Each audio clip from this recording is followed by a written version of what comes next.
I want to talk about the differences between a matte bar. This was a 1 minute video, but I guess I didn't get the 1 minute. So. I'm sorry. That's okay. Figured it was a 1 minute video and I have time to watch it. Yeah, well, it's now 1:56. Hey, everybody. I got the time change in my head wrong. I mean, I knew what it was supposed to be, but I thought it meant it'd be earlier for others. Apparently, it's later. So, sorry about that. But we're here, and we're still in the middle of some good winter storms. We've had some deluge rain, just kind of. The other night, it sounded like I was under a waterfall. I swear it was like an inch in an hour. It was quite spectacular. But at least we're getting the rain that we need, thank goodness. And we're getting ready to... the first doctor's visit is tomorrow to get ready for the surgery this week. So we're excited about that. So yeah, we're good. And ready to rock and roll here. Or magic, or whatever we want to call it. So, come on in and say hi when you arrive. Ian says hello. Welcome to the channel.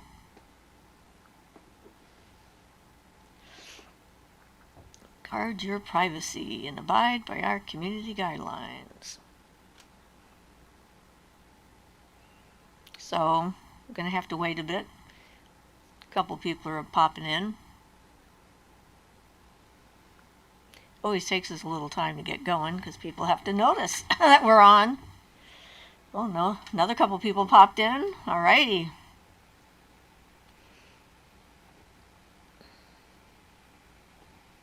Andy Oxide says hello. Hi Andy, nice to see you.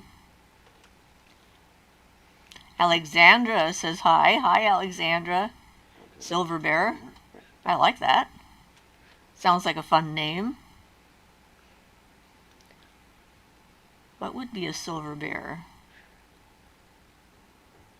I guess you'll have to tell us. Athuza's Dragon says hi Siofra, Ian. Happy Sunday. Hi Athuza. Nice to see you here.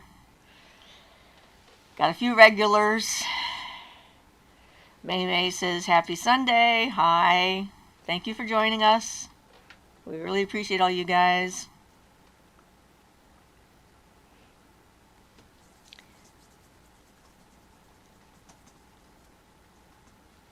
We're just sort of having a quiet day. Relaxing, watching TV, and granddaughter's off visiting family. Jonathan says hi. Hi Jonathan, I got your email. I actually was at a conference, massage therapy national conference, and the guy who was teaching a class had a pet giraffe, which is why I asked about that.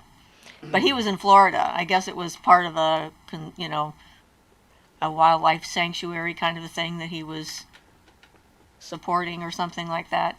Alexandra says, Silver is for my middle name, Ariana. Bear is for my grandfather, whose last name was Berkovsky, meaning son of bear. Cool. Alexander says, hi, Ian. Ian says, hi to Jonathan. I said hi to Alexandra earlier. I saw that. Yeah, so. Yeah, okay, that's awesome. It's always good to know. I ended up not having a middle name, so I have none. Oh well, these things happen. It's always confusing to people when you're filling out a form. Do you have a middle name? Nope.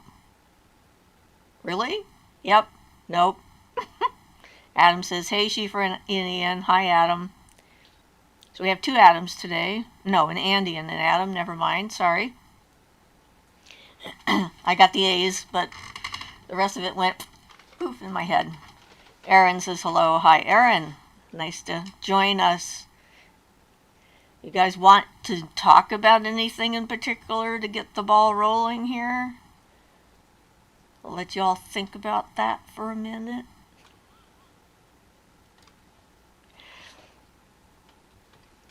I'm sorry, I'm kind of Ian has no suggestions, he says. He's just kind of, that was the comment.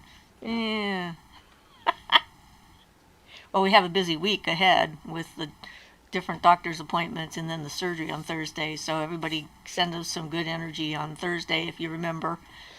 We don't know exactly what time his surgery is going to be yet, but we'll find that out tomorrow afternoon when we go in for the pre-op stuff.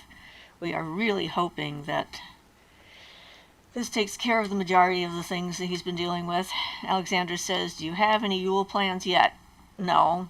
But during a big windstorm, the tree next door, which is a nice cedar, let go of a nice big branch, and so I got Ian to rescue it for me and throw it in my yard, since it's in our neighbor's yard, so then I can make stuff out of it. I haven't decided all the stuff I'm going to do.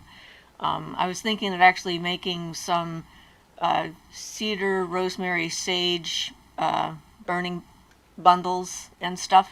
I do that every so often. I use the sage and the rosemary from my garden. The sage I have is basically culinary sage, but it smells really good, and I think it works just as well as any other kind of sage, and since I'm growing it myself, I don't have to worry about how it might affect other groups of people or tribal people or anything like that. And so yeah, that's why I do it that way. Julia says, what do pagans believe about the afterlife? Well, like everyone else, they believe different things. There's no one kind of afterlife for pagans. I believe in reincarnation, so I think that the afterlife is sort of like a stopgap kind of thing, getting ready for the next thing sort of stuff. Some people believe in the summer lands, which when we did the research found out that was a whole different thing than we thought it was. I think that the afterlife is whatever we are expecting it to be from some of my experiences. Adam says, yep, if you don't mind, we can start with what is an etheric implant and how it can invade the astral body and affect the physical body. What are the most common implants that you've seen on someone? I have absolutely no idea. I've seen larvae, so I guess that could be sort of like an astral implant. Thought forms, people can send thought forms to others, or we can attract thought forms or create our own thought forms to ourselves. Usually larvae are self-generated, so they're not put in you by someone else. I don't know that there's a common type, though. Marisol says, hey, welcome. Thank you for joining us. Yeah, the kinds of stuff that I've seen when I've done my astral work, the psychic vampire was one of the cases that I found. Another one was a physical illness and a connection to a past life thought form that the person created because they felt guilty about leaving their mother in another life, which was kind of interesting. I'm trying to think if there were others that... See, that's the one I did that one, I did that one. I've done a few of those where I've looked to see what's happening, and it's always a surprise, like anything else that I do. So I try not to have an expectation of what I'm going to find. I try to see what's actually there, and then figure out what it means. So, KV says, what are platforms? Not sure what that refers to. Platform? You're talking about, I don't think I said anything about platforms. I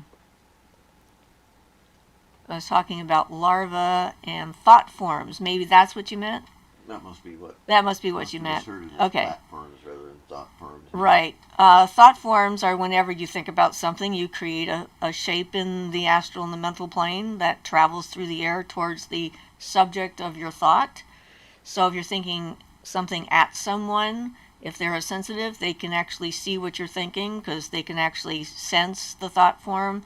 If they feel what it's feeling, they're sensing it from the astral plane. If they see what you're feeling, then they're sensing it from the mental plane. It's sort of I did a whole video on thought forms and larvae and so forth like that, trying to explain the differences between them, and I think that's the basis for telepathy. In general, if you get a visual image of certain thought forms, like hostile ones will be sharp and pointy. Love things will have an appropriate shape. So you can kind of tell what they represent to a certain extent by the quality, because they, whatever they are, they'll have that quality as a visual thing if you see them. The color, sometimes the smell, depending on your abilities. So Jonathan says, I'm enjoying your videos. Do you feel like talking a little more about fear on this path? I've realized about myself I'm hesitant for some reason to work with the water element. Seem normal? Well, we all have our different things that we have difficulty working with, and figuring out what the reasons are for that is part of the whole shadow work and the process that we go through. So, I mean, in the video I just did, I talked about some of the different kinds of fears that people can have, and certainly some of the ones that I had, like worrying that, they were right and I was going to go to hell, and all this other stuff for becoming a part of this, and trying to figure out how to let go of my preconceived notions and assumptions about the universe, so that I wouldn't be seeing and interacting with the universe based on human interpretation, which is almost always skewed and not correct. We have a lot of projections that we do, so trying to figure out how not to project on the universe. And in general, for example, for the water, if the element that you have the most difficulty with is probably what you need to work on the most. I don't know if that's water in your case, but it could relate. It could just, assuming you don't have some past life something or something going on. Like having drowned in a past life, or almost drowned in this one. But in general, the most difficult ones for you to work with are the ones you need to work on the most to get back in balance. Right, to get back in balance. Difficulty working with water often has to do with having to face intense feelings and emotions, because the water element is about that, and letting go of the idea of logic and rationality, because water is about intuition and flowing. And so when you're working with water, there's a certain loss of control that you have to allow to happen, because it's not like, you can't you can give water a shape, but it will flow out of whatever shape you put it into at a certain point. And so, because of its lack of rigidity, there's no edges to it. It's not something that is easily bound by rational thinking or logic or intellectualism or anything like that. And so, depending on your personality and how you feel about not being in control of what's going on, or not knowing for sure what might happen, it can generate definitely a lot of fear in that regard. But just bringing up feelings and things, if you've got some repressed memories or deep-rooted feelings that haven't been completely dealt with, they're more likely to come up when you're working with water. And I know Ian sometimes has that when he works with water. He'll get sometimes overwhelmed by it and then have to balance out with something else. And so that's the trick, is that, you work with it up to a point, up to where you're having some discomfort, so that you can sort of move your edge a little bit. But then you don't have to throw yourself completely into it and be overshadowed by it and completely immersed in it. The whole point is to create balance.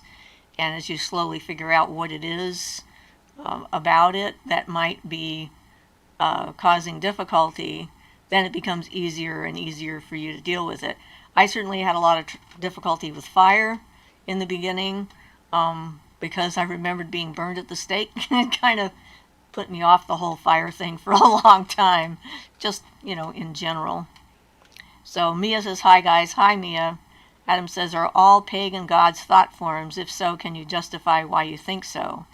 I don't think all pagan gods are thought forms. I think that some of them can be generated into thought forms and so forth, but I think that they exist without human intervention, and that they have external reality, and that we may shape what they look like because of our own personal interactions with them, but that doesn't mean that they don't exist without us. Yeah, you should look up archetypes, the description of archetypes, and what they mean, and that would give you closer for that. John says, hi, Mia. KV says, yes, sorry, misheard. Yes, it was thought forms, and we were correct, okay. Verenia says, hi, where do you see, maybe even with the help of psychic visions, the world going in upcoming decades? Oh, I don't really want to look. Seriously, there's so many different potential paths from this moment forward, and I'm hoping for the best. And I don't want to make predictions because then that makes them more likely to happen. So, yeah, we're not touching that one with a 10-foot pole. Brenna says, hi. Oh, I said that one already. Andy says, I know necromancy for humans is forbidden, but is it wrong to cast the soul of a dying dead animal into another? Okay, you mean into another animal? Well, I mean, basically, if you could cast out the old animal, then you'd be killing the animal to take its body and use to put the new animal into, and it, I would highly disagree with that. I don't know that right and wrong are human conceptions. So, there's nothing technically right or wrong, but I would feel morally the same way I'd feel as if I murdered a kitty cat or something. So, no way would I want to do such a thing. I think what you're looking at is the idea that you have a beloved pet and you want to keep its spirit alive by putting it into the body of another younger, healthier version of itself. So, okay, I had an experience with animals dying where I found out where they go, and I'm not sure how well that would actually work, even if you could do it, because they sort of become part of the greater soul of all of the animals of that type. So, yeah, I'm not sure. I've talked to some people who've said that, their most beloved pet seemed to have come back in a new incarnation, which is maybe a possibility, where, it was drawn to them and found them again and came back to them. And there's also some stories that certain relationships with animals can be so transformative for the animal spirit that then they start incarnating as a person, and they start on a completely different path of development. Whether that's true or not is up for debate, but I certainly have met some people who believe that that might be the case. Raven says, this is so interesting, trying not to project onto the universe. Yeah, well, you got to be careful what you put out there. Marisol says, your video on fear came at such a great time, same as with your haunted items one, it's crazy. Well, that's good, because synchronicity with the group that we're evolving seems like a positive sign. So we got this Mia says, bastard back again doing okay, you're gonna crap. take care of that. Mia says, I'm a baby witch. I want to practice spiritualism, but they say that baby witches are better off not doing it. What do you think about this? Want to practice okay, you'll need to give me a better definition of what you mean by practicing spiritualism. Do you mean trance mediumship and talking and communing with spirits, or do you mean following a spiritual path, like, trying to become enlightened or whatever? Before I can adequately answer that question, I think. Verena says, what do you think of the New World Order? Do you know something about it? I think it's a conspiracy theory, and we like to blame the hidden and invisible people that may or may not and probably do not exist for everything that's going wrong in the world, instead of looking to ourselves, our own communities, and our own personal responsibilities and taking care of our own stuff. That's what I think. And I think anytime we project an outward group, whether it's aliens, the New World Order, the Illuminati, whoever, then we are making a mistake, because for me, the point of being here is to become an individual and become individuated And as long as you're projecting everything that you see in the world onto some amorphous, untouchable, and unknowable group, whether it's a religion or a conspiracy government thing or whatever, then you're giving away your personal power. And your ability to transform yourself is limited. So that's what I think. So Verena says, what do you think of Atlantis? Do you think it exists? Well, I remember it. I don't know if I'm remembering it correctly, but I remember being there, so I think it actually did exist. Barton says it did, for what that's worth. So, I don't know. Raven says, I found embodiments in the mer beings healing. The water element is also representative of our subconscious. Yes, definitely. Marisol says, I'm kind of scared about doing some rituals and working with some deities, but I wonder if it's fear that has been instilled into me by society and not just me. Well, that's why I did the video talking about fear, because, you know, the fear of the unknown is natural. The more we can learn about something, the more open-minded and present we can be, the less likely fear will overtake us when it comes to that. But you shouldn't do something you're afraid to do. You should work on other aspects of yourself until you get to the point where that's not something that you're afraid of. I mean, there's a point where pushing that envelope is a good idea, but if you push too far, it's not a good idea. There's always a balance, and there's always other things that you can do and focus on. Focusing on becoming a healthy individual with good boundaries and in control of yourself, your own thoughts, your own feelings, your own emotions, it's never a bad path, in my opinion. Also says, I also have difficulties with fire. Yeah. Verena says, do you think Middle Earth, Hollow Earth exist? No, I do not. Have you ever astral projected there? I have astral projected under the ground and found a hidden military base, but no Hollow Earth. It's physically impossible. We have enough imaging, scientifically, physically impossible. We have enough imagery of what's going on at the core of our planet. They're making new discoveries about our molten core, and they've discovered it's not just all solid, that there's some parts that are liquid and different densities and so forth, and it, you know, which surprised them. But our technology has gotten to the point where we can see through the Earth. And if there was a hollow Earth, they would have found it. And it doesn't make sense to me. I mean, it's a nice science fiction story, and it's a fun book to read and stuff like that, but just because something is a good science fiction story or a good fantasy story doesn't mean that it has any basis in physical reality. The world of imagination can do all sorts of things that physical reality cannot.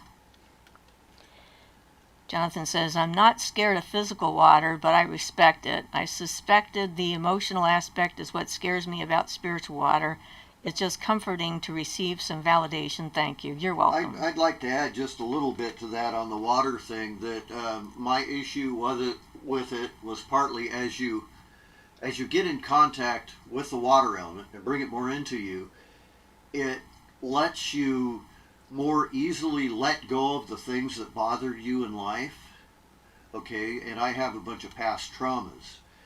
And the problem is, since it enables you to let go of those things, you still have to kind of relive them and get them out. And so it starts loosening things up and cleaning them out, and I start getting overly emotional about stuff that happened in the past and have to deal with that and get it out of my system. And if I don't want to get overwhelmed with all that stuff, that's why I have to stop. It's doing what it's supposed to, but it takes some time because for me it's very traumatic. Yeah, it's an adjustment. Yeah. It's like you don't want to like open up the dam all at once and overwhelm the village and drown everybody downstream. Yeah, yeah, control is good. Julia says, I remember being eaten by an alligator or crocodile and I felt it. Yeah, ew. I'm sorry. That doesn't sound like a much fun memory. Verena says, have you ever encountered a merfolk mermaid in the astral and mental plane? Yes. In the water elemental kingdom itself, I've met a number of them, but not like in the ocean or, you know, the mer people or the merfolk or the undines, the water spirits. That's kind of what they look like. and I encounter them fairly regularly. So just want to make sure that there's a clarification there, that I know that they're not physical, they're an energetic body that I encounter. Our local lake has got a couple of undines that like me quite a bit and helped me with my water wand, and showed me some physics, that changing the laws of physics, let's say, in an instant. So that was kind of impressive when they did that. So that was kind of cool. Adam says, oh, what I really meant is that all of them were originally created as thought forms, not exist currently as thought forms. You said to do research on archetypes. How can a pagan god arise from this? Well, if you look back into things, there's gods that have been created that are thought forms, and there are ones that seem to have a previous existence, maybe to mankind, that were already there. So, when you talk thought forms, generally there's the mental plane, and there's mental things on the mental plane which can be called thought forms, but something that would be an archetype might have a deeper meaning and not be related. There might be something prior to the archetypes that humans have created through their own thoughts and thinking and wanting gods and things like that. So an archetype would be predating that and not necessarily related to human beings. Yeah, and I was going to make a similar kind of point. You're assuming that the gods only exist because humans have wanted to have them there, and I disagree. I think that the gods existed before humans, because the universe is alive and it has its own form of consciousness long before we ever came on the scene. So I think that that there are forces that are conscious out there that we would think of as gods, because their size and their power and their strength and so forth, that have nothing necessarily to do with us, our religions, our interpretations of nature, and that kind of thing. So, we have a tendency to think of ourselves as the most important thing in the universe, and the fact is that we're a very small part of it. And our hubris is one of the things that we need to learn how to face and let go of, because that's part of what causes most of our problems. That's one of the reasons why people have a harder time communicating with other forms of intelligence, because on some level we don't believe that they are intelligent and that they can't communicate. Therefore, we don't find ways to communicate with them or open up our minds to the possibility of having a conversation with a tree or a stone or an animal. And that's one of the reasons why I try to stop projecting onto the universe, because what you're talking about is projecting onto the universe, that we projected all this stuff in existence outward into the universe, which would mean that none of it could exist until we came on the scene, which we haven't been here for very long. So there's like an issue with that in my mind. But in any event, people believe what they want. So Julia says, I think my dog that passed away was Saint Barnabas in a past life. I have nothing to add to that, because I don't know your dog. Gaby says, since 1950s, world population increased from 2.5 billion to almost 8. From reincarnation perspective, what's your opinion on that? Okay, for one, the assumption that there's only a certain number of souls in existence and that they were all created at the same time is basically an assumption. I'm not sure exactly why people decided that that was the case, since everything else in existence comes and goes, and we have life forms that used to exist that aren't here anymore, that are now extinct, and new life forms that come into play all the time. I'm not sure why the human soul is exempt somehow from this, and so I believe that we have a lot of new souls, and that new souls are coming on the scene all the time. And it's one of the reasons why we have so many problems, is because a lot of people are very, very young and they don't know what they're doing. No, it's Bob. He bought the equivalent of a CRISPR kit and he's manufacturing souls. Well, blame Bob. Methuselah says, thank you. I was going to ask about animal spirits tonight. Mia says, I want to communicate with spirits. Okay, that's what you mean by spiritualism? All right, now, if you have the ability to do that, then, I mean, always make sure that you feel comfortable and safe in whatever circumstance you find yourself to be. I can't speak to learning how to do that, since I was born knowing how to do that and just doing it. It's just sort of like part of my everyday reality. But if you are becoming an individual and you have good, healthy boundaries, then there's no reason why you can't communicate with spirits. But you don't want to, like, give your body over to some random spirit that you don't know or start channeling right away. You really, if that's what they mean by not doing it when you first begin, then I would sort of agree with that, because it's the really, one of the main points of this path is self-development, becoming yourself, finding out who you are. Yeah, becoming a medium like that can cause all kinds of problems and imbalances in people if they're not ready for it. Yeah. But you can communicate with them without being that, letting them be invasive. Well, and you can start off with, talking to your higher self, your guardian angel, your guardian ancestor, if that's what you have on your path, and ask them for interceding on your behalf to make sure that you're not doing something that's going to harm you and so forth. But, having those good psychic boundaries are really important. And you can look through the videos. I've got like a whole list of basics, things that you can learning how to cast the circle, learning how to create those boundaries. And the better you know yourself, the more capable you will be of deciding whether or not some spirit that's approaching you is safe for you to communicate with or not. I mean, you got to know who you are, otherwise you can't tell when something's not you. That's a real basic thing in all of these abilities, whether it's thought forms, telepathy, communicating with spirits, going into your past lives. Everything depends upon you and your ability to know who you are, so that when other appears, it becomes clear that this is not you, this is other. You also need to learn some protective things. I mean, Spiritism does not necessarily be different at all from paganism or witchcraft. In other words, you make a circle around you to keep out the stuff you don't want if you're trying to communicate with a particular spirit, that kind of thing, or to keep off negative spirits. So you should know how to draw a circle and do some of those other basic protective things if you're going to do that. So Verenia says, what was your experience with Atlantis?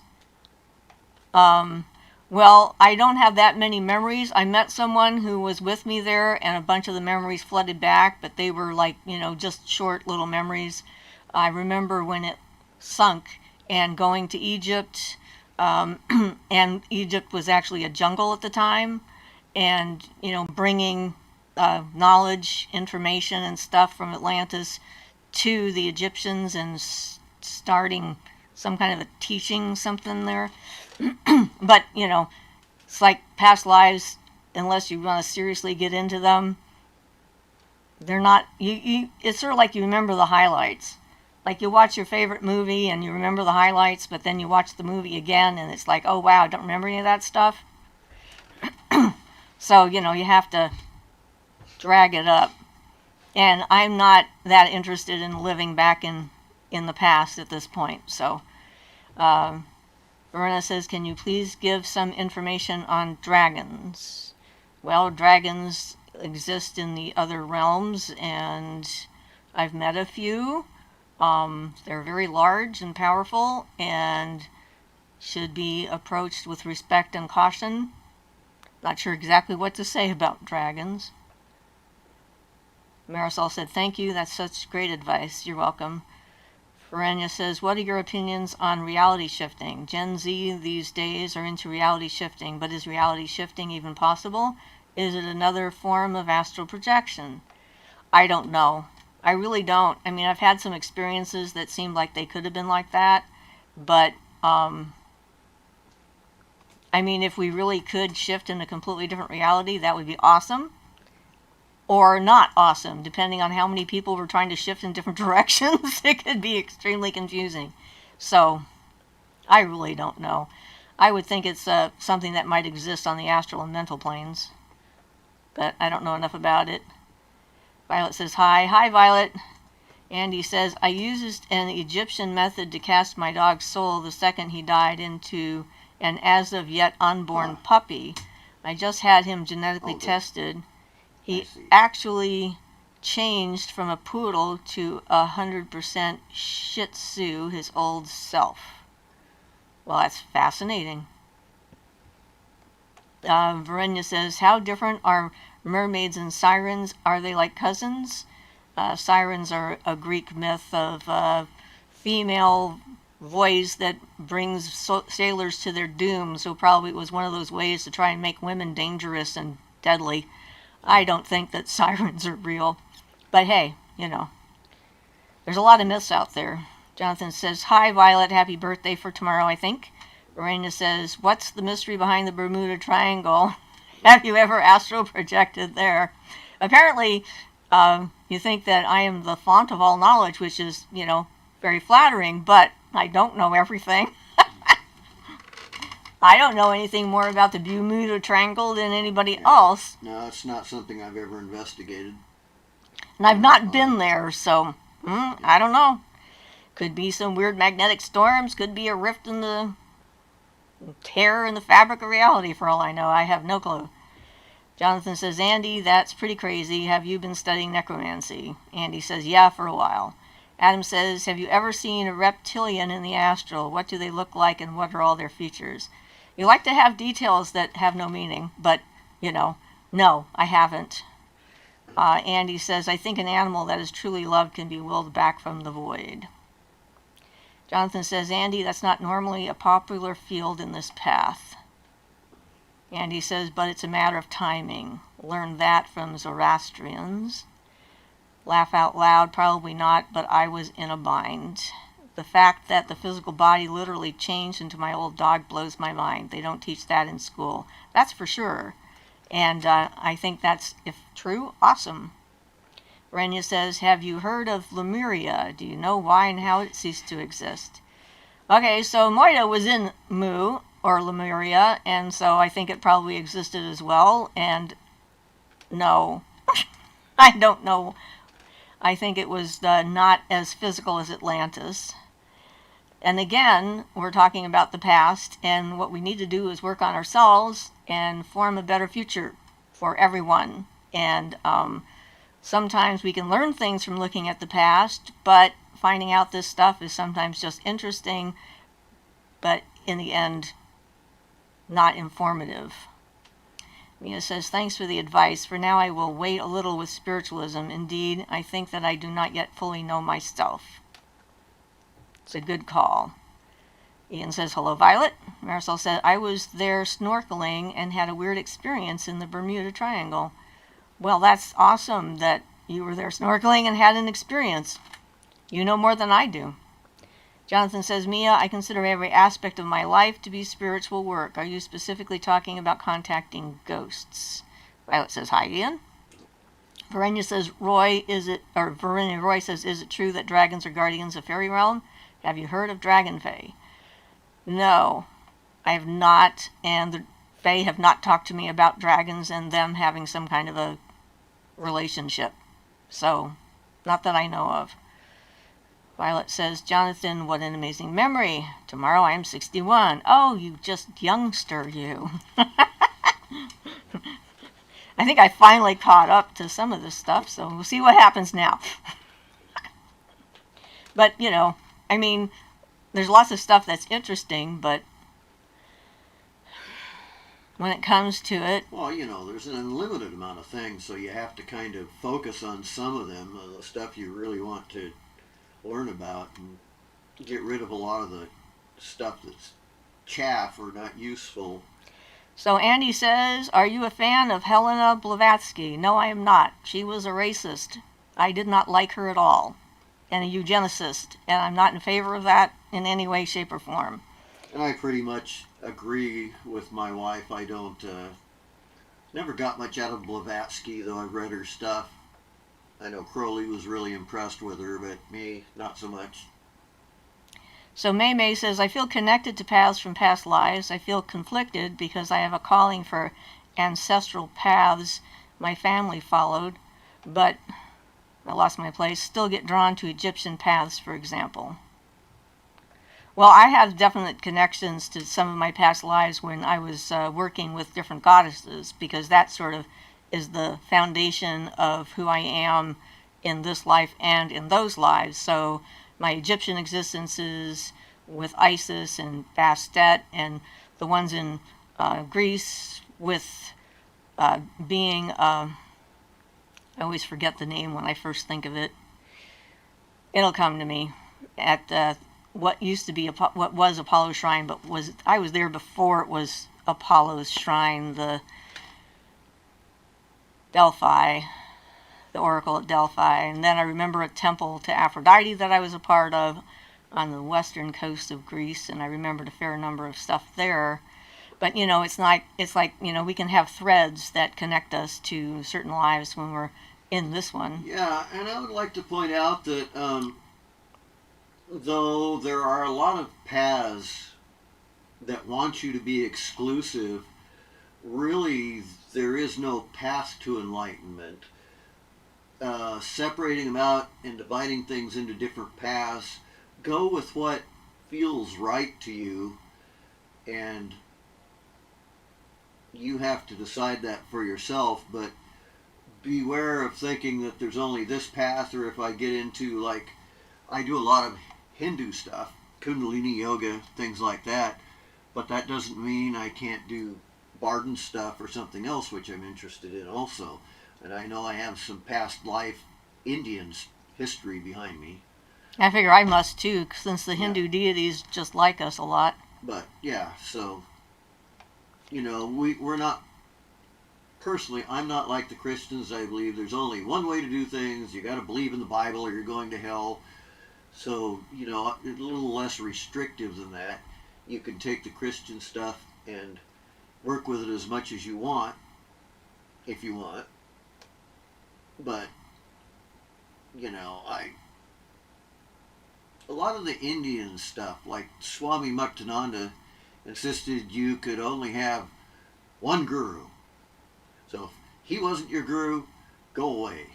Or whoever was your guru, you stick with them. You never change the pathway. And weirdly enough, that made his photograph non-compatible with my other photographs of masters and things, because if he was going to be there, his photograph was like the real one, I guess, or he just didn't want anybody else. Nobody else is allowed to be on the wall with me. Yeah, his photograph was the only one allowed to be on the altar, or get rid of him, and then I can have my other gurus up there. So I hope I didn't go too far off.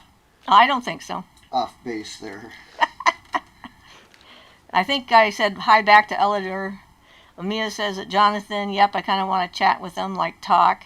Lavender says, what does it mean when you keep seeing recurring numbers like 555? I think it means that the brain likes patterns and you're noticing numbers.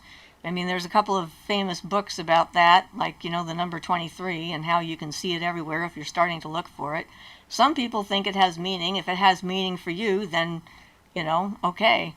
Me, it's like we have digital clocks, so, and they'll say whatever they are, however I set them. So if I look at the clock and it's 1:11 or 3:33 or something else, I don't think anything of it because it's a digital clock. It's just there. Of course, we got my satellite clock, though. Well, it doesn't matter in my brain.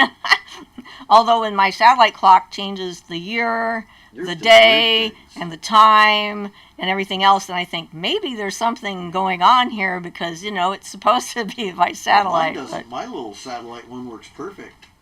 It's just a little cheapo desk model, but anyway, sorry. Yeah, well, the one in my office sometimes just goes through some random weird thing, and I calculate when it is. And I go like, okay, that's 11 years from now, so that's probably a good sign, because that means I'll still be here in 11 years. I don't know if it's true or not. It just sort of makes me feel better. Adam says, I have heard that angels did not originate from the Christian heaven. Do you know which realm they originated from? I don't know that they have their own realm. Angels exist. They've always been out there. They're part of, we apply different meanings to them, but it's sort of like with the Fae. They exist, they're there, and then we have our silly human interpretations and trying to put them in boxes or claim them for ourselves or whatever. So nobody really knows. Yes, I know that a number of the beings that Barden mentions in his second book, a number of the spirit beings in there, he says in the past were worshipped as, I guess, like angels. It doesn't really have a direct bearing on the subject, I suppose, though. No, I think that the Christianity adopted them and co-opted them, because there's certainly stories about beings similar to them all around the world. And, like I said, we like to categorize stuff. And sometimes categorizing things helps us to put things in perspective, but a lot of times it just messes us up. Yeah, it's useful, but it prevents you from seeing the whole view of the thing, the holistic view, because it's all analysis. Right, and projection. Analysis is dividing. And projection on our part. It's hard to get to know ourselves or know the universe if we're constantly projecting on it and reading back what we expect to see instead of what's actually there, which is harder to do than you think. I mean, that was quite a commitment that I made to encounter the universe on its own terms without human interpretation, and I've never regretted that decision. It has allowed me to have experiences that many people don't have, and to see things in a different way. And it's like it helps getting rid of some of the hubris that seems to be part of our nature in the beginning. Jonathan says that, Mia, that sounds like an exciting practice. I hope when you are ready for it, you find it rewarding. I personally don't need seeing ghosts in my life. Well, a lot of times you don't need to see ghosts. Mia says, I keep seeing 221, 222, 212 every time I look at a clock. Well, start looking at a clock between 3 and 4 o'clock and it'll change. Choose a different time of day to look at a clock and see what happens, right? Rena says, what do you think of the future of human and AI, like human microchips? Fourth revolution is AI revolution. Is it benefiting for human, or will world governments use it to control humans? I have no clue what's going to happen with that. I think the AI is not as developed as some people think it is. I don't believe microchips are in vaccines and are floating around in our bloodstream. I do think that social media has a tendency to bring out the worst in people and make them feel extremely insecure, and loves to try and figure out what it is that you want to buy. And it's up to us to become individuals, yet again, as I say this over and over again, to become yourself. So, we'll see what happens. Athusa says, do you think families can reincarnate together from one life to the next?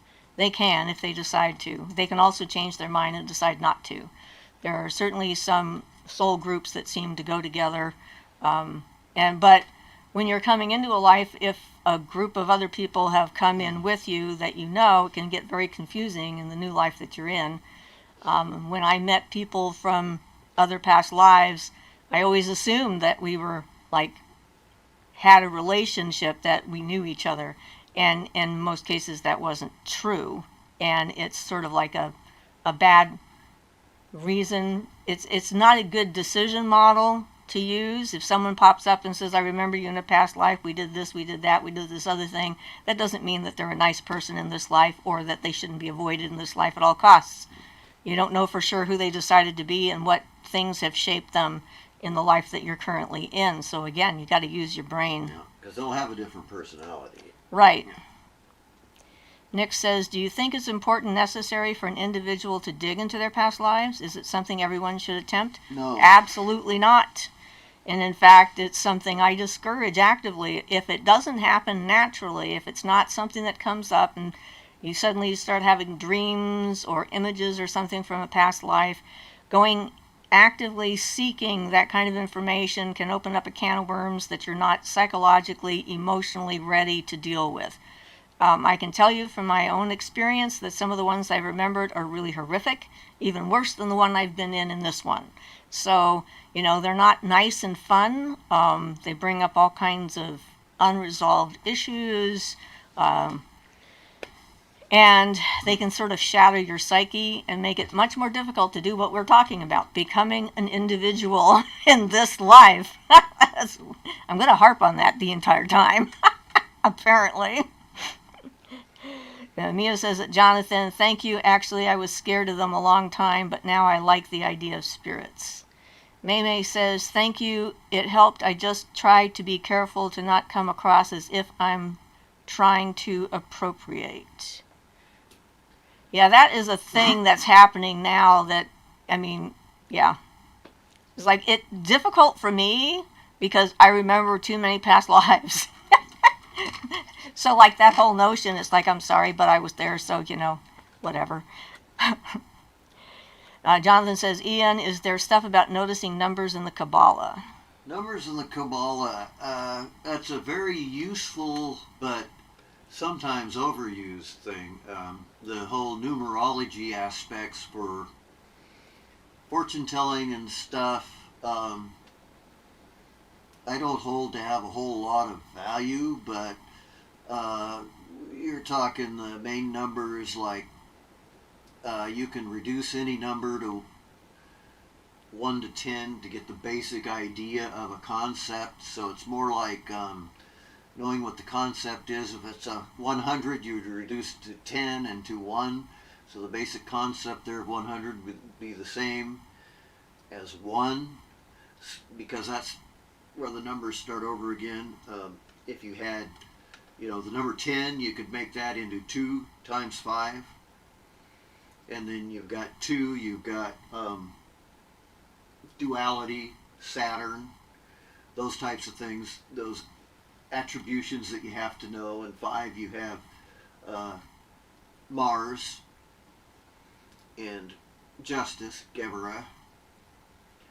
So the way the real Kabbalistic stuff works is you have to know the basic concepts associated with the individual numbers, and then how they fit together, and how you can make larger concepts by putting them together, or take a larger number and reduce it, or factor it out and give you ideas about what that number means. So it's really about a meaning of the numbers in that sense. So it's not directly like numerology as such. Basic idea. I hope that wasn't too much or the wrong information. May says, Mia, I work with my ancestors mostly. I say really learn how to protect yourself first. Verena says, what happens to souls of people like serial killers? They're afraid to cross over to the other side because most of them believe that they're going to be punished, whether they are or not. I guess that's up to the universe and up to them. I hope on some level that everyone they killed is there waiting. I don't know for sure. I haven't tried crossing over serial killers, so I don't have any personal experience with what they see on the other side, if I'm there to try and assist them or not. So I had a past life memory where I remembered sending myself to hell because I believed that my thoughts were impure and bad and I deserved to go there, and then I did. And then I was in whatever I considered hell until I couldn't remember why I was there anymore, and I would imagine that that might be similar for something like that. So Jonathan says that Adam, I believe that before time began, certain timeless beings came into existence, and different spiritual systems have given those timeless beings different names. Yeah, I agree. And Mia says that May, thank you, my ancestors would be against my practice. Andy says numerology is entirely Kabbalistic. Oh, by the way, on that, I misspoke about Saturn is associated with number 3, not the number 2. Sorry. Well, yeah, I noticed that, but I thought, why say anything? But might as well be accurate if I'm going to say something. I think we're getting some hail. Yep, it sounds like hail. Yep. Cool.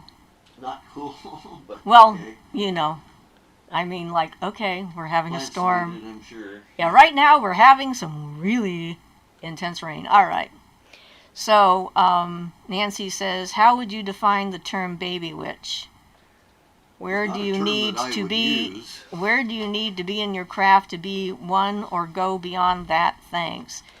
Well, okay, so I think the idea of the baby witch is that, people started using that term to describe themselves, that they didn't know much, that they were just beginning. I'm not sure that it's really a good term to use because we all start somewhere. Yeah, I prefer beginner because it doesn't sound demeaning like baby kind of does. He says he prefers beginner because it doesn't sound demeaning like baby does. Sorry. I am all the way over here. And so I think that, there's nothing wrong with being a beginner. That's the thing. And to find sources of information that you feel confident about if you're going to learn. Like I always knew I was a witch from the time I was little. So I never went through a phase, not knowing for sure if this was my path. It was always my path before anyone knew it was a path. Wow. Now it's coming down even more. Pretty cool. And so terminology is like that. It's like we're always learning. I'm always learning new things. So if being a baby witch is about learning more, then everyone's always one. It's like, and categories like that are often used to plump up somebody else's ego. It's like a real teacher shouldn't feel superior to their students and shouldn't make their students feel inferior to them. Because if it is a teacher-student relationship, just because the teacher may have more experience or know more about the subject, it doesn't mean that the student is to be looked down upon or ridiculed because they don't know the subject that they haven't been exposed to yet. And, and a good teacher-student relationship, the teacher should get as much out of it as the students do. So I guess that's a long-winded way of saying I don't approve of the term. And no one can tell you when you're not a beginner. I still consider myself a beginner in a number of parts, different parts of the field. So, always learn. It's a good thing. So let's see. Verena says, how to increase positive vibrations. Work on yourself and find things that give you joy and happiness and help you connect to the universe at large. It's about relationships with everything, as far as I'm concerned.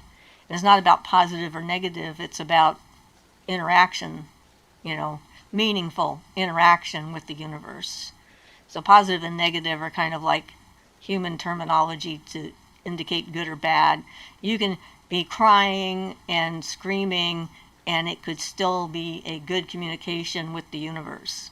So try not to use the qualifiers so much, but just to evolve into having a relationship with yourself and with the consciousnesses and things around you and the forces that exist. I don't know, I guess that's what so it came out. Vanessa says, how do you know when a dream is about a past life? Well, for me, it would be obvious. So I don't know, but if you dream about a certain period all the time, or you have a in-life experience, like my sister, my youngest sister, she went to France with my mom on a trip, and they got separated from their tour group, and they were near Versailles. That was where they were supposed to be going. And my sister knew everything about the palace at Versailles. She knew how it was laid out. She knew where all the rooms were. She knew what was going on. And she became my mother's personal tour guide. And it seemed pretty clear from that she had lived there in another life, because how else would she know all that information? It was also clear she wasn't a member of the royalty, because she wouldn't have known where the kitchen was or where the scullery maid slept or any of that other stuff. So sometimes it's just like you have knowledge of something that is beyond your normal everyday experience. But it's a I guess you have to look at the dream itself and see if there's something in there that you couldn't know that you suddenly do know, or something like that. So May says at Mia, oh, no worries, I just meant you need to learn the basics of protecting your energy before you start, to make sure you are allowing who you are allowing to communicate with you. Yes, very good advice. Verena says, what do you think of skinwalkers? Is it safe to talk about them? I don't know much about them. I've not met one. As far as I know, they are a theory or a legend, a story. So I don't really know anything about them. I don't live in a place where skinwalkers are common or the conversation about them exists. Nick says, thank you. I came in late, so I apologize if that was already addressed. I have lots of crazy dreams, but I doubt they're anything other than my imagination. Well, yeah, our imaginations can be really great. Andy says, Ian nailed it on his gematria explanation. Violet says, do you have any input on the Luna moth? I was visited by one once and twice. I have a fondness for them and actually honor them in art on my wall. Yesod, thoughts? Yeah, they'd be associated with Yesod. And the moon. My particular one in that area is Bat. That seems to be one of mine. That seems to be associated with the Yesod Center. For what that's worth. So Verena says, how do you help crossing over of souls? Well, I find it, if I find a human soul that's stuck, I open up a portal to the other side, which I learned how to do at a large ritual in Texas, and show them where they're supposed to go, call their people over to them, so it doesn't matter what their religion or spiritual inclinations are. I did it for Native American, and the Native American guides came and took him where he needed to go. So that's one of the reasons why I definitely try to keep my personal experience judgment out of that kind of thing, because it's just rude to try and force a soul to go somewhere that they don't belong. And it's not like I don't force any of them. Once they see the heaven that they are attracted to and the people or spirits that they expect to be there, they want to go, and then allows them to continue on with their progress. So if they're going to be incarnated, they need to go through that process first, and then they can, finish that part and come back and do whatever. So that's how I help them. Mia said it, May, thank you. Erin says, have you read any good kitchen witch books? Not in, really. I don't do much current reading. Jonathan says, Ian, great response. Thank you. Based on what you know of numbers in the Kabbalah, do you personally see number coincidences more in the world? Like every Christian notices 666. Yeah, I notice them and find them interesting, but consider them just coincidences.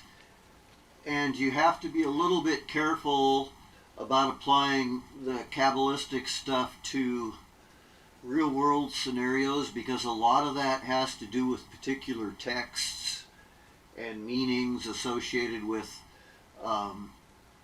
in particular Hebrew, but also since I follow Barden's Kabbalah, I prefer his methodology for that. But yeah, not really. I don't notice anything more.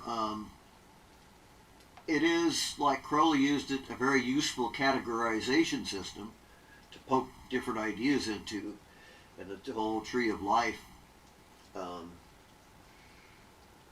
yeah, I'm not aware of that on a normal basis. I just notice occasionally I'll get up at 1:11 or something, but nothing in particular. I don't attribute any particular meaning to it.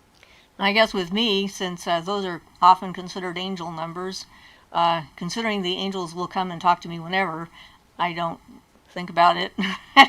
They don't need to send me a message like through a number, for example.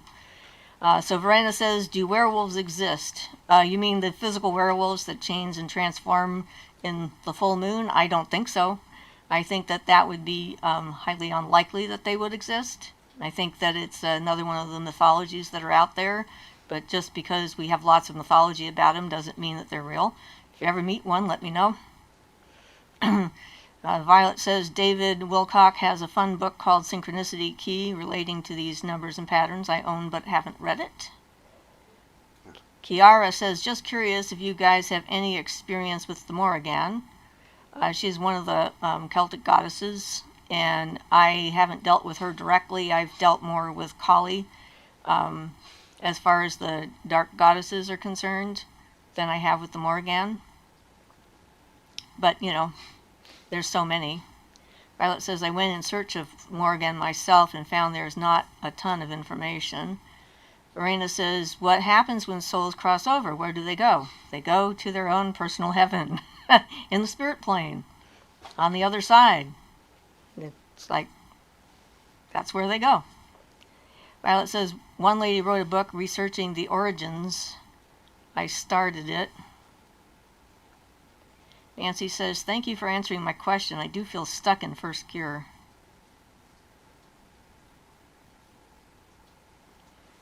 So, Andy says, the whole baby witch thing is to distract those newly interested in the occult and sell them some mass-produced inverted idea of what magic is. Quite possibly. I'm sure that someone could use that as a marketing ploy.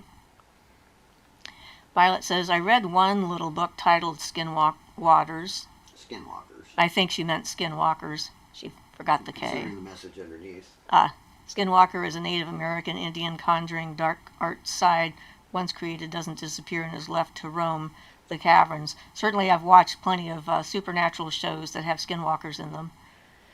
Yeah, you know, they could have some very real aspects to them, but it's another thing I've never investigated much. Yeah. Verena says, so we can choose which heaven we go to in an afterlife? Not exactly. Yeah, as Ian said, not exactly. It's like the choice that we make is often a subconscious choice. So we might think that we're choosing, but if we haven't actually dealt with all of our unconscious and subconscious stuff, it'll choose for us. So that's sort of a caveat there. Yeah. Loretta says, have you ever had an experience with a brownie? Well, you gotta watch out for those pot brownies. Sorry. Just kidding. I believe, yes. I think he might have been a brownie. I had an experience with a fae that came in on a Dieffenbachia plant in the middle of winter from a, I guess a flower shop, plant store or whatever. And he was pretty cute. He had little buckled shoes and belt and hat, and was extremely embarrassed because my boyfriend and I were having sex, and that's how I found out he was there, because I suddenly heard this giggling, and I'm like, what? Where's this giggling coming from? And here's this little guy, and he's got his hands over his eyes like this and hiding from what we're doing, and it sort of ruined the mood. So yeah, I think he might have been a brownie. Sometimes I'm not sure exactly what their category is. Nick says, random question. I have a very large and beautiful oak tree in my backyard, and my kids found a bunch of rusty nails, iron nails, buried in the earth at its roots. Is there any significance to that? It could be a protection spell. Sometimes, but usually they put it in something, not just in the ground. Although some people put iron nails in the ground to feed the plants. Because as the nail dissolves, it puts the minerals into the soil and helps with the growth of a plant, and sometimes protects them from certain pests, like certain kinds of worms and things like that. So it could be something like that. But I don't know. Jonathan says, Nix, I've used rusty nails in protection lower magic. Oh, wait. Elidor says, I think that sometimes we also cannot choose, depends. Yes. Vanessa says, will you do more videos about the she? Well, I mean, I've pretty much covered all of my personal experiences with them at this point, I think. And as I get new ones, I usually talk about them here. In fact, the Lavender Fae was really strong last night. She's been around a lot this week. So strong, in fact, I was convinced that someone had taken some lavender essential oil and opened it up and stuck it under my nose, because it was that strong. And so I'm just waiting to see what they have in store next and what our next encounter is going to be like. But they just sort of exist all around me at this point. I've always had them near me anyway. They seem to like my energy. Verena says, is it true that if we gift them clothes that they'll leave? I think that's from Harry Potter. I mean, you know, Yeah, remember that most of those things come from post-Christian Ireland, and if you read a fairy story that's supposedly an ancient fairy story, and they talk about the devil or they talk about church, then you know that it's actually not pre-Christian. So there's a lot of bad press, I guess, and misinformation out there about the Fae and how they work and what they're up to and whether we should be afraid of them or not, and so forth. And most of the fear kind of things that are generated are to keep the good Christian folk from having anything to do with them, because then they might go to hell, and they're worried about that. So Nick says, okay, that's interesting, thank you. Lavender says, do you have to cast a circle every time you want to make a spell? Well, it's a good idea, because a circle assists you in having a container to put the energy that you are raising in order to do the spell. Right. There's two ways to use a circle. One is to keep bad things out, and the other is as a container for energy. Yeah, and for me, most of the time, it's to keep the energy in, because, think about water. Water does not have a shape of its own. You got to have a container to put the water in if you want the water to stay in one place. Energy is less dense than water. So if you're going to collect energy in a place, you got to give it a place to collect. So you make an energetic barrier that it can then form inside of, and then you can, sing, chant, dance, do whatever to raise the energy to put into the spell or the magic that you're doing. So that is really the main purpose for using a circle. The protection thing is sort of left from people being afraid of spirits coming and attacking them, demons, etc., etc. And, but the raising energy thing is, in my opinion, the main point. So, Philippa says, hello, I'm late, no notification again this week. How are you all? I'm sorry that you didn't get a notification. I don't know if it has anything to do with our time zone change or not, but welcome, and we're doing pretty good. Ian has his surgery coming up this week on Thursday, and so we're hopeful. We have our first pre-op appointment tomorrow afternoon. And we're raining. Looks like that massive rain we just had a few minutes ago has slowed down and pretty much stopped at this point. Oh, we missed one by Ithusa Dragon that says, do you think souls have to heal before they reincarnate from any trauma experienced? Okay, good. Thank you for pointing that out. Well, I think it's probably a good idea, but I don't know that they actually have to. Yeah, there's usually a time period before they reincarnate. But not always. Sometimes if they have like a really intense compulsion to complete something and they feel unfinished, they can be drawn immediately back to try and do that, to complete it. So it's not always the case. I think it's ideal if that's if that happens, but I don't think it's necessarily the case. But thank you for catching that.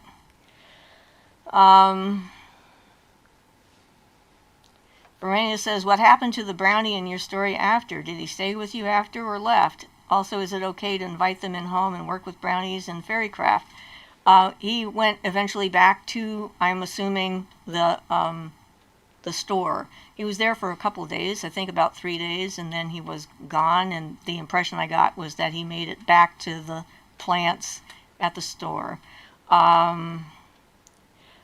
I don't have a problem with inviting them in. Some people have a problem with that, and they think that it's a bad idea. I think it's always good to have boundaries and healthy boundaries. I think they exist outside in nature, so I think it's better to let them stay where they belong, and if they want to come in, that's maybe a different story. So I would interact with them like, with a tree or something like that.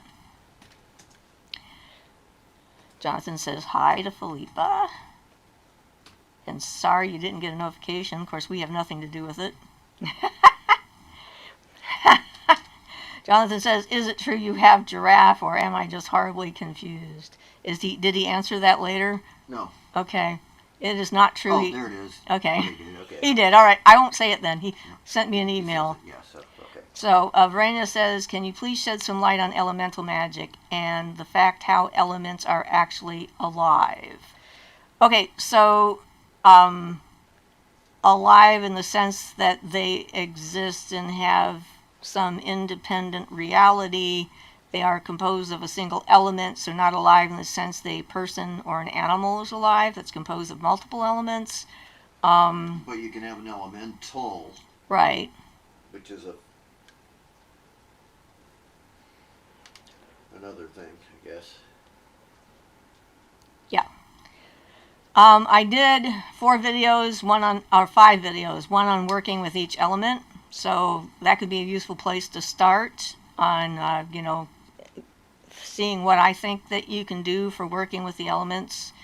There's ways to go into their kingdom, to encounter them directly. If you do that, though, make sure that you don't approach one. Let them approach you first. It's considered rude to kind of knock on their door and just walk right on in. So, you can enter their kingdom and have a look-see, and then wait and see if they come to you. The air and the water elementals come to me regularly. We already have a relationship. The earth and the fire are the ones that I'm currently working with. Nix is off to eat dinner. Everyone stay safe and stay kind. Thank you, Siofra and Ian, for doing another live, and thanks for answering so many questions. You're welcome. Have a good dinner. Vanessa says, have you heard of a fae becoming human, reincarnating as human? Well, there are some stories in, like, the Mabinogion about that type of thing. But, I'm not sure why a fae would want to be a human. I'm sure that that's a possibility, maybe, but, And, in the far history, supposedly they actually were more physical and interacted with people. And so their bloodline came into the human bloodline. But again, those are stories, so who knows for sure if they actually happened or not. Philippa says, hi, Ian. Not your fault and no worries and good luck for Thursday. I finally did get to sending some energy to you earlier this week. Not sure if you got it, as I'm quite new to this practice. Well, thank you very much for the effort. Appreciate it. Jonathan says, Philippa, the draft thing was me making a joke about Western beliefs about African life, and now I feel like a fool because Siofra knew someone with a pet giraffe, because of course she does. Well, yeah, I did. I'm sorry. And I believe people when they tell me stuff until they tell me that they're not telling me the truth. So, I'm just a very transparent individual, I guess. Philippa said it, Jonathan, I'm so disappointed. Lavender Major says, is sleep paralysis related to a spirit trying to possess you? Well, that's certainly what people who are experiencing sleep paralysis believe because of what it feels like. I don't know that that's really what's happening. It's just like, the brain is not turning off the body in a dream, and so it gets extremely confusing, and I can't even imagine what it's like. So, I don't know. Jonathan says, Philippa, not as disappointed as I am to disappoint. That's okay, Jonathan. Orenya says, what can be done to pacify an angry brownie which turns into a hobgoblin? Also, what's the difference between goblins and hobgoblins? I have no clue. I've seen some goblins, and they're odd looking. I don't think that they're actually, vindictive. And I don't think a brownie can turn into a hobgoblin, because a brownie is a brownie and a goblin is a goblin. It's sort of like a horse turning into a mule. They're different things. So I'm not sure what exactly to say to that. Verena says, what do you think about Phoenix? Have you ever met one? No, but I've certainly emotionally associated with the Phoenix. That's why I'm wearing one right now. It's the myth of the Firebird, but I haven't met one. They might have them in the Fire Kingdom, which, since I'm not in the Fire Kingdom right now, that might be where I would meet one. So, Frana says, how to protect ourselves from spirit possessions? Know your own self, and that you are in control, and that nothing can get in you without your permission, and never give anything permission unless you know exactly what's going on, and you've set the ground rules for the encounter. As a medium, I always had my higher guardian as the spirit generally that I channeled. So, we had a relationship and I still was always able to say no. If you're not able to say no to something, then you need to shore up your personal defenses. Natural authority is your best defense. You just say no. And they can't do it without permission on some level. What are some good methods of warding? Well, there's all kinds of different ways of doing it. Let's see, some of the ones that we have used, we have some obsidian that we harvested from a glass mountain somewhere around our property as stones for grounding out energy and setting boundaries. I cast a circle most nights around my property. We have copper around the bottom of the bed frame and wrapped around a knife in the floor to protect our sleeping space from external influences. I have some deities that like to protect me from anything that might be coming by, like the Garuda. He likes to do that, and he often hangs out over my house, and if anybody comes to try and intrude, he'll take a wing and whack them or do whatever. So... If you want a short-term warding, use the pentagrams. And that's what I use when I do the circle. I do the invoking pentagrams of the elements, and I do not just the circle, but the sphere above and below.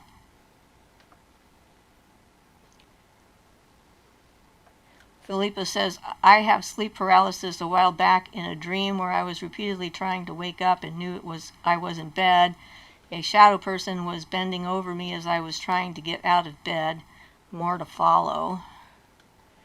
And he says, we should start a movement, at minimum a website that you could use to guide the young practitioners. Well, that's why I have this YouTube channel and I have my Facebook page. And you guys can send me emails at shifrasmagicalcove@gmail.com or friend me on Facebook and send me a message through Messenger. I'll answer any questions that I can and give any help that I can. Taylor says, hello everyone. Hi Taylor. Verena says, which is your favorite elemental kingdom? Well, between the air and the water. I mean, I like them both. The air is pretty special. There's a griffin in there, so that's pretty cool that I get to ride, and so that's kind of fun. And there's like a castle made out of glass or clear and so forth, and that was pretty cool too, and whatnot. And in the water kingdom, the mermaids came and swam with me and took me on a trip in the bottom of the water. So I don't know. Jonathan says, if you have the... Whoops, my finger twitched. Whoops. Nope, don't do that. Something happened. There we are. I got my finger in the wrong spot. If you have the elements balanced, is having too much of any or all of them a concern? Kind of a no. Because if they're balanced, that means you don't have too much of any of them. They're equal amounts. But there's another aspect to the balance of the elements, and that's control over the elements. You can still be balanced in the elements, and yet if fire can get control of you and make you angry, for example, and a lot of stuff, so there's balancing the elements for the amount, but you also need to have the control of them so they can't overwhelm you at any point. So another aspect there, but no, if they're balanced, that means you basically got an equal amount of all of them, and that puts you potentially into contact with the Akasha much easier. And then, when you're using them, if you need to use water or air or fire or earth, then if you're really well balanced, you don't have to worry about overusing it, because you're going to use it as you need it and then come back to balance. At least I would hope so. Yeah, that depends a lot on your character traits, so that's why Barden goes very much into detail on mapping out all your failings and successes into a black and white mirrors that you can then use to determine where your elements are out of balance. Philippa says, it felt like a lucid dream and I was well aware I was dreaming. When I finally woke, the shadow person was still standing over me. I was so tired that natural authority kicked in. Cool. Well, I'm glad that natural authority kicked in. Jonathan says, Andy, that exists already. It's Wikipedia. Verena says, can you please give a brief description of elemental kingdoms? This is the first time I am hearing about them. Well, I'm not sure if they look different for everyone. I mean, when I went into the elemental kingdoms, I did it from my astral temple, and then traveled in through the mental plane, and these are maybe my expressions of them. So for me, in the air element, I had the griffin and the air and the clouds, and yeah, it traveled to this palace. I met a spirit sitting on a clear throne.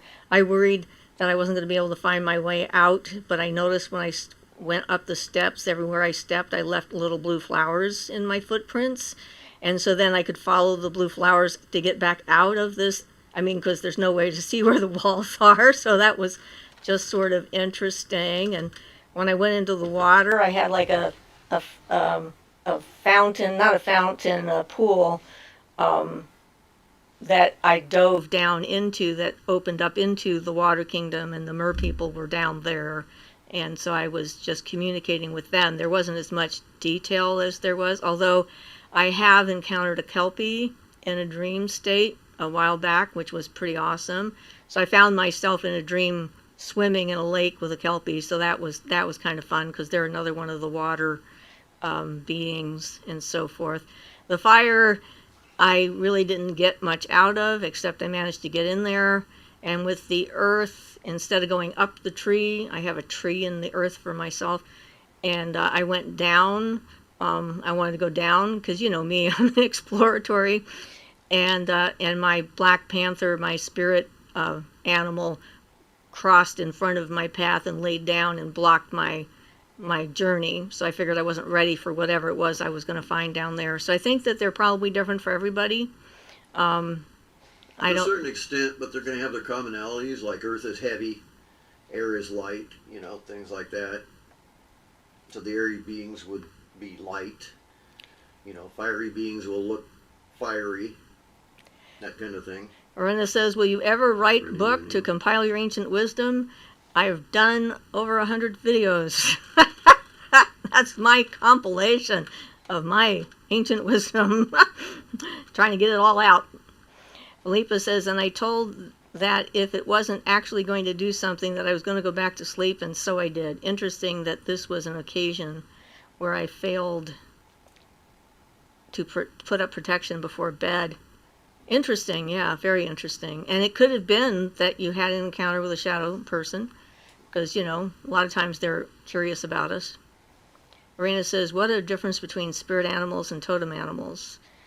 Okay, in general, a spirit animal is something that exists on the spirit plane and can be something that either comes to you or something that you adopt. A totem animal is something that sort of exists inside of you, that's a part of your nature. Yeah, it's more, a totem animal would be one that most closely describes your inner nature kind of thing, your root existence somehow. Jonathan says, thank you, Siofra and Ian. I've thrown myself into working with everything besides water. Your comments are very helpful to me. Well, good, I'm glad. Philippa says, the natural authority was the result of your advice, Siofra, so thank you. Also watched The Fountain this week, and as I was typing that, you just said fountain. Well, awesome. Oh, cool. Synchronicity. We rewatched it this week as well, and got my granddaughter to watch it, so that was kind of fun. Verena says, what about the fifth elemental kingdom? Well, that would be the Akasha, and that is extremely complicated and difficult to explain. And I did a video about it. I got a video on each of the elements, so watch it. It's basically the source from which all the other elemental kingdoms and elements derived. Yeah. And it can be very hard to think if you go there because it's beyond thought. It can be very difficult to remember anything that you find when you're there, too. So, Jonathan says, I'm going to say my goodbye now. Good luck on Thursday. I'm going to practice you. sending positive energy. Thank you for the live stream. Thank you. Methuselah says, thank you for answering questions. Hope all goes well. Ian, for your surgery. Bright blessings. Thank you. Hope you all have a great week. Thank you. And you guys are great. You've noticed that we're coming up on an hour and a half, which is when we cut ourselves off. So, thanks everybody for being here and adding your energy to what we're doing and asking questions and so forth makes it interesting for everybody. So we appreciate you all, and let me know how you're doing. So blessed be everybody. Blessed be.